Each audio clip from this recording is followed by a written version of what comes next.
Hello and welcome to our lecture today. I'm going to go over some of the key concepts that are discussed in the book and show you how those operate in the real world. So I call this lecture "The Rules of Extractions." What do we owe to government, and what does government owe to us? This is a question which has been on people's minds since the beginning of time. You always have this tension between the ruling elites and the people that are ruled with respect to how much is owed to the government by the people, and then how much does how responsible is the government for putting back into the hands of the people the wealth of the country. So let's get started here. So just to review a little bit, we see that the really wide variety of political and economic systems that exist in the world today, and if you think about it, it's kind of mind-boggling. Every country is really different in how they handle even basic transactions between people and the government, but that these differences were the result of critical junctures in history, and we know that critical junctures are, events, external events or internal events that force a particular system to change course. And we also saw that it's also the case that small differences over time evolve into big differences, which can have major impacts on the history of a country. For example, unlike other monarchs in Spain and France, as is pointed out in the book, Queen Elizabeth I of England had to negotiate for funds to pay for her government with the British Parliament at that time. And they had a position of power then, and they could make demands for greater freedom and autonomy, especially in economic matters.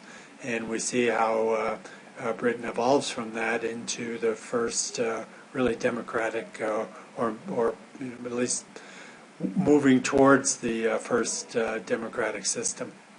But as the authors point out, this was not significant at first, but it didn't become significant until much later on. And when you compare that to what happened in France and Spain and the rest of the world, England was developing a more inclusive system, which gave greater power to a greater number of people, while the rest of the world remained highly extractive. So let's just briefly go over what do we mean by extractive and inclusive. When we say extractive, we mean that the elites, the government, the people that control the government, control both the government and the economy. The citizens are taxed heavily, but they have no voice in political matters. The elites often have to rely on natural resources to fund their base of power. They end up not even taxing the people because they don't need to, but they also don't provide any services to the people, which is not a good situation at all. And then citizens have to struggle to maintain basic levels of freedom and economic well-being. Whereas an inclusive system is pretty much the opposite. We say government is democratic. People have a voice in how the major decisions of the government are made. If the country has a large endowment of natural resources, that wealth is shared widely across the population. It doesn't just go into the pockets of the elite. And also people have a high degree of personal and economic mobility and are able to form pressure groups to force changes in the system by voting or by referendums or simply by walking away from institutions that don't provide a certain level of inclusiveness. So here we have the two sort of extreme ends of political economy. What you'll find is that as you look at particular countries and particular systems, that they often share characteristics of both, and that it's very important to also to understand in which direction the country is going. Is it becoming more extractive or more inclusive? And if we look at even countries in our own world that we live in today, we see that kind of movement. A country like Russia, after the fall of the Soviet Union, seemed to be moving in the direction of inclusiveness, but now it seems to be heading in the opposite direction.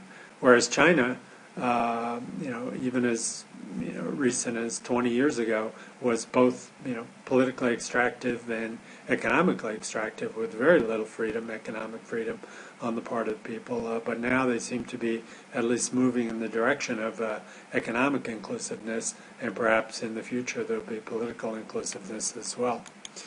So we can see that all governments are extractive to some extent because of the taxes, the fees, and the duties that people must pay in order to live their lives.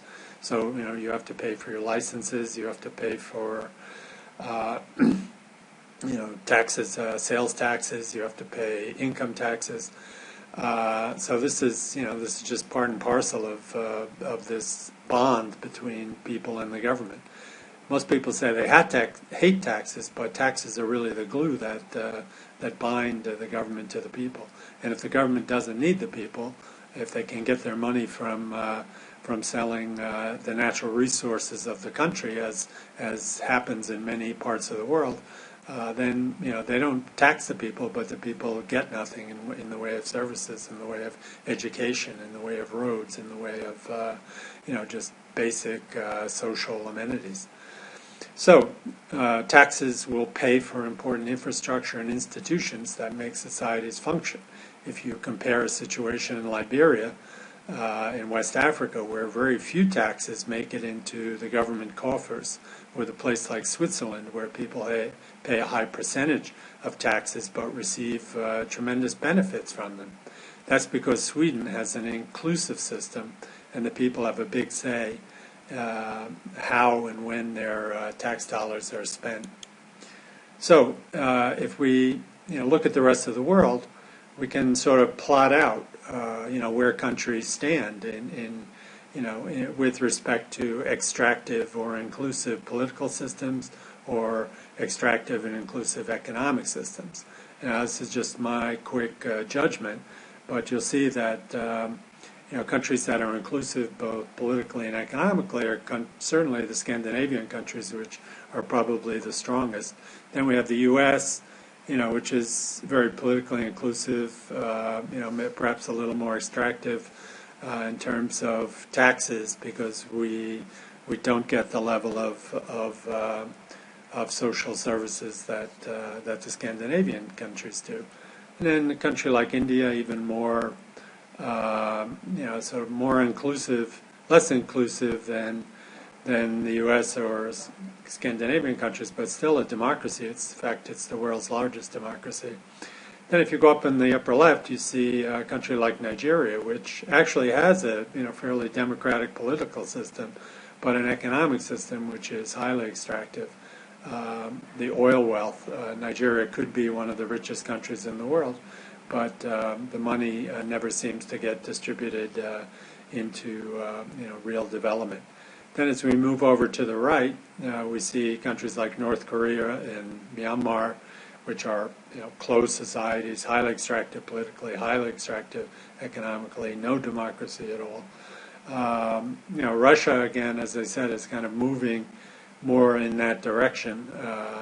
Perhaps they can change, but Russia doesn't really have a tradition of democratic rule, so perhaps they're comfortable in remaining in that extractive situation. And they have shared the wealth, but only among an elite that is famous around the world right now. The Russian oligarchs really run that economy, and their distribution of wealth is very slight. So, and then again, the case of China, which is very, very important economically and politically in the world, and we see over the past 2 decades as China has evolved into a much more inclusive economic system, giving greater economic freedom to its citizens. while at the same time remaining rather closed politically, where you have the Communist Party that really makes the decisions, and that the people's involvement, the massive population of China's involvement in political decisions is relatively slight. So, I mean, you can argue with any of these placements. But it's a good exercise to try to both understand, how these dynamics work in the world today, and also, where countries fit. So, we're going to conclude here by talking about, and reinforcing these four key concepts. So we have critical junctures, which mean external or internal historical events that force a country or a system into another direction. But doing nothing, as we know, is also an option, but a choice needs to be made. Then the concept of small differences, where certain conditions exist at one point in time that seem insignificant, but that can have a big significance later.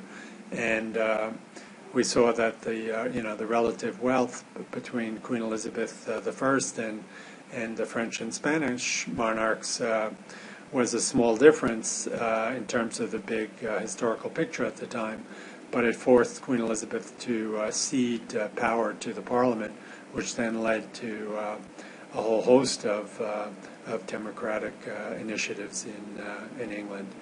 Then we have inclusive institutions. These are ones that involve the majority of people in decision making and that distribute wealth fairly across the whole spectrum of society. And then we have extractive institutions, and these are ones that are ruled selfishly by elites and that exclude the people from decision making and wealth sharing. And as we will see as we go through the semester, particularly when we focus in on West Africa, we'll see that these extractive institutions and this way of governing leads to a lot of problems. It leads to political instability. It leads to poor social outcomes on the part of the population who have no access to health care, who have no access to education. So these are as we read through Why Nations Fail, please keep these concepts in mind, because they are really the key analytical tools that the authors want to share with us. So thanks for listening.